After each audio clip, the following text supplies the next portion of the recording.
cette deuxième séance, je vais vous présenter le logiciel. Tout d'abord, le logiciel, quand nous l'avons ouvert, se présente de cette façon, c'est-à-dire une zone 1 dans laquelle il va y avoir un certain nombre d'outils avec des fenêtres différentes qui vont nous permettre de travailler. Dans la zone 2, ça sera le lieu de la zone de prévisualisation avec cet écran.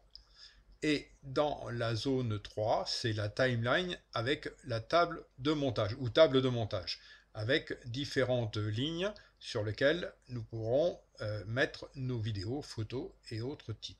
Ensuite, nous avons les barres d'outils qui se situent, comme j'ai marqué les flèches et je vous ai présenté les flèches, il y a différentes barres d'outils qui se situent en haut, voilà, et qui seront utilisées en fonction de ce dont nous aurons besoin.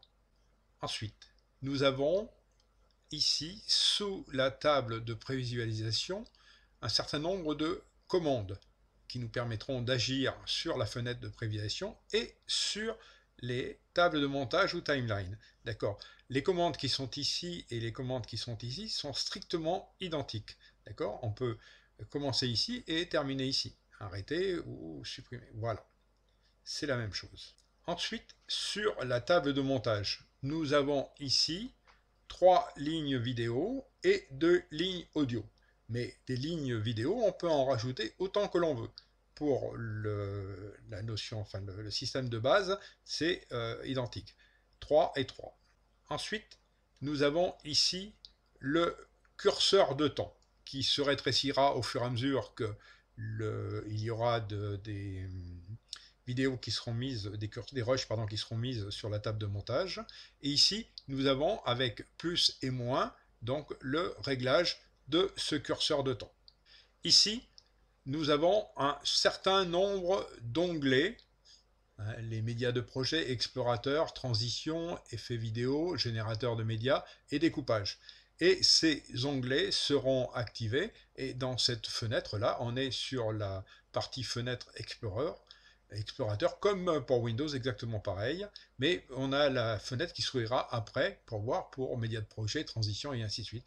Nous le verrons au fur et à mesure. D'accord. Voilà.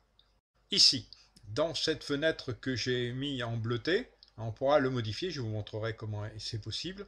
On a la fenêtre de localisation de la tête de lecture. Et cette tête de lecture, elle est ici, juste là dessous, vous voyez, cette petite flèche un peu grisée qui est dessous, c'est la tête de lecture. Et à fur et à mesure qu'elle va se déplacer sur le temps dans la table, eh bien, on aura la prévisualisation qui sera vue ici.